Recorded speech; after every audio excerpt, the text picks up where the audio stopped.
Today I'm gonna teach you how to make Kota style patties. So let's get started.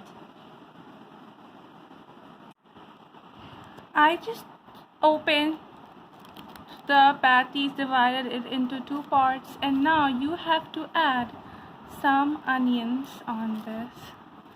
Amazing. Now you have to add some cabbage on it, and it's gonna look like this. It's time to add mayonnaise on the patties and also some pizza pasta sauce. Maybe you can use Szechuan sauce or a chili sauce. I've added mayonnaise more than the chili sauce, and now I'm going to mix it using a spoon, and then I'm gonna add some Haldiram Bhujia on it and some tomato ketchup on it.